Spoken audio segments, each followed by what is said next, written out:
ठोको सरकार की पुलिस को ठोक डालने की इतनी बुरी लत लग गई है कि अब तो पुलिस कस्टडी में लोगों को ठोक डालती है। लगता है खून करने में इस पुलिस को मजा आने लगा है। ये पुलिस इतनी बेलगाम और हत्यारी हो गई है कि ना कानून, संविधान और मानवाधिकार की चिंता है और ना ही कोर्ट की। हर चीज को जूतों से मसल देना चाहती है ये पुलिस। खाकी में छिपी गुंडा पुलिस ने जैसे आगरा में अरुण वाल्मीकि नाम के एक शख्स को मार डाला। नहीं, हत्यारी पुलिस ने उसका जानबूझकर मर्डर कर दिया। अरुण वाल्मीकि पर आगरा के जगदीशपुरा पुलिस थाने के मालखाने से 25 लाख रुपए चुराने का आरोप था। रातों रात पुलिस खींचकर उसे उसके घर से उठा ले आई। अरुण हट्टा कट्टा था, मरने की उसकी कोई उम्र नहीं थी, लेकिन परिवार वालों का आरोप है कि अरुण की पुलिस कस्टडी में इतनी निर्मम तरीके से पिटाई हुई कि उसने दम तोड़ दिया। परिवार वालों का यह भी आरोप है कि अरुण चोरी की सच्चाई बताकर पुलिस वालों के नाम की ही पोल खोल रहा था, इसलिए उसे मार डाला गया।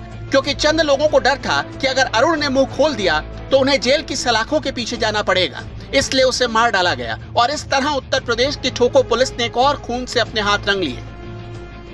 अरुण वाल्मीकि दलित समाज से थे। दलितों के लिए ठोको सरकार की पुलिस के पाखंड का पर्दाफाश इस घटना के बाद हो गया। एक दलित की हत्या हुई थी, उसके खिलाफ जुर्म का कोई सबूत भी नहीं था, फिर भी लखनऊ की तख्त पर बैठे राजा को तनिक भी वेदना नहीं हुई। इसलिए इतनी पत्थर दिल सरकार इससे पहले उत्तर प्रदेश ने कभी नहीं देखी थी, जिसने खुला साड़ बनाकर पुलिस को छोड़ दिया है। जिसको मारना है मार डालो।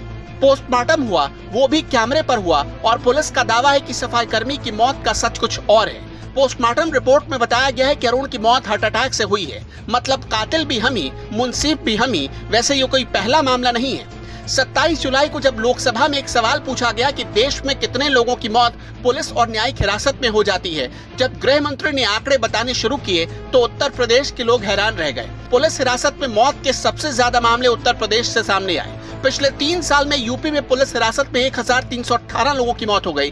20 मई 2021 को बांगरमऊ में पुलिस हिरासत में एक शख्स की मौत हो गई। फैजल को सब्जी का ठेला लगाने के जुर्म में गिरफ्तार किया गया था।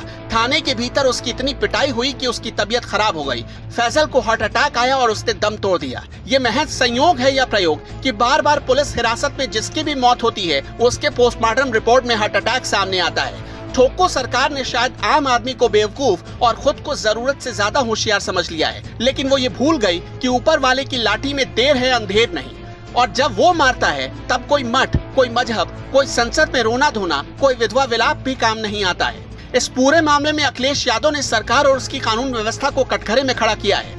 अखिलेश ने लिखा, भाजपा सरकार में पुलिस खुद अपराध कर रही है तो फिर अपराध कैसे रुकेगा। आगरा में पहले साठ काट कर थाने के मालखाने से 25 लाख की चोरी कराई गई, फिर सच छिपाने के लिए गिरफ्तार किए गए सफाई कर्मी की कस्टडी में हत्या स्तब्ध करती है। हत्यारे पुलिस कर्मियों पर सख्त कार्रवाई हो। इधर प्रियंका गांधी भी आगरा पहुंच गई। हालांकि उन्हें रोकने की पूरी कोशिश की गई। एक्सप्रेसवे पर महिला पुलिस कर्मियों को तैनात किया गया, लेकिन प्रियंका को हिरासत में लेने की जगह पुलिस कर्मी खुद ही प्रियंका के साथ सेल्फी खिंचवाने लगे। तमाम हो हंगामे के बाद रात को अरुण वाल्मीकि के परिवार से प्रियंका को मुलाकात करने की इजाजत दी गई।